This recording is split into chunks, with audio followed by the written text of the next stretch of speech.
And we're back! So now we are doing the British campaign. Yes, this is a very, very fun campaign, I have to say.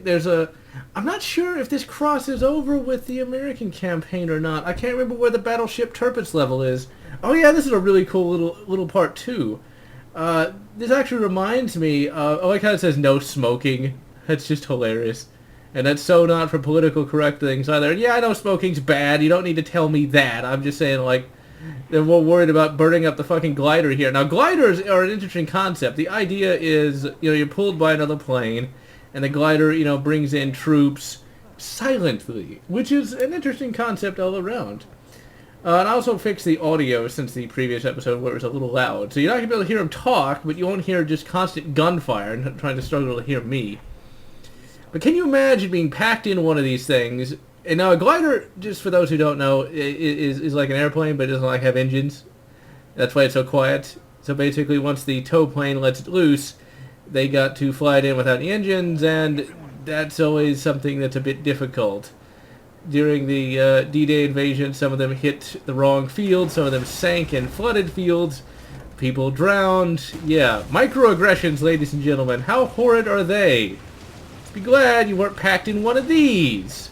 Having to crash land in a fucking field, and we're gonna hit a tree, and yeah. So yeah. Just getting into the battle was not an easy prospect. That's one of the things about politics that just annoys me. It's just like people just complain about the stupidest of things, and they don't even recognize how good they have it. But anyway, this is Old Man John talking about these kids these days, and we got a Bren gun and a Lee Enfield. Oh, I've always wanted a Lee Enfield. I almost got one. But, let's see, what are we going to do? Capture the bunker. I almost got a Lee Enfield once, but I ended up going with the Mosin instead. There's Captain Price, being awesome. Can we just shoot him already? I totally missed. But I've always wanted a Lee Enfield. Ever since I started studying, World War II and all the rest. I always... they did show up in World War I and actually predate World War I by a couple years, actually. But they've always been one of my favorite rifles. And I just never got one. And you can't really even find them all that often today, for whatever reason. At least I haven't. And it's really hard to justify the expense when I already have a Mosin Nagant. So it's like, yeah, but I want another bolt... Oh, shit. Well, I'm kind of sucking today, aren't I? It's like, but I want another bolt-action rifle because reasons, right? And the 303 British round is not what you'd call really available. You can find them, but they're, like, massively expensive compared to the 7.62 by 5.4. Or, of course, standing for rimmed... The Mosin Nagant really is a very good rifle, and it's a very cheap rifle. I mean, like, that is one of the most inexpensive rifles you can get. Suppress that bunker. I should probably actually have listened to, get out of the way, Private Owens! I want to use my Bren gun. You can actually get semi-auto versions of the Bren gun. And I'd love to have one of those. It's one of the best light machine guns of World War II. A lot better, in fact, in many respects, than the BAR. It's actually a Czech design, believe it or not. The Czechs were very good at making guns, and that's one of the... making guns and various equipments and things of that nature. That's one of the reasons why old Addy decided to invade them. Which, they actually used some of the tanks that they had. I forget which one it was called, which one it was, though. But they made a very good tank prior to the invasion. World War II. See, that's one of the things about World War II that people seem to talk about. Well, that... people complain about now, but back then they wouldn't really have known like we know today. It's like, well, why didn't they stop Hitler? Because they didn't want another World War I, and that's what they were all expecting would happen. Because when you have just 20 years before, like millions of men dying, you really don't want to start up another one of those. And that's one of the reasons why you didn't really see this desire to invade Germany. They didn't know that in 1938, if they all just invaded, they could have won. They had no way of knowing that.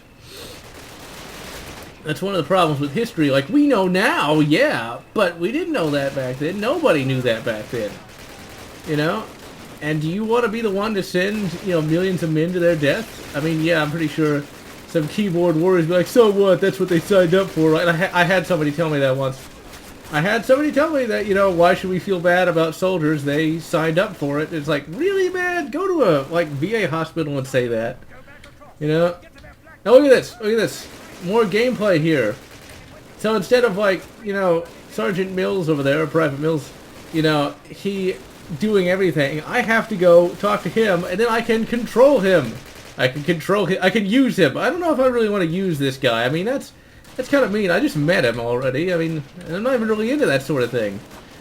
But yeah, see, you have to go over there and activate, you know, Private Mills here, and that's really fucking cool. In Advanced Warfare, you don't do anything. It's just, Advanced Warfare. That fucking game, man. And he just keeps getting shot, but he doesn't care. He's got balls of bloody British steel. That's why he runs so slow. I like how he just has to do the little thing. Now this takes like a crew of like 10 men. Now this is actually how they used the 88 in real life. Actually, they did use it as an anti-tank.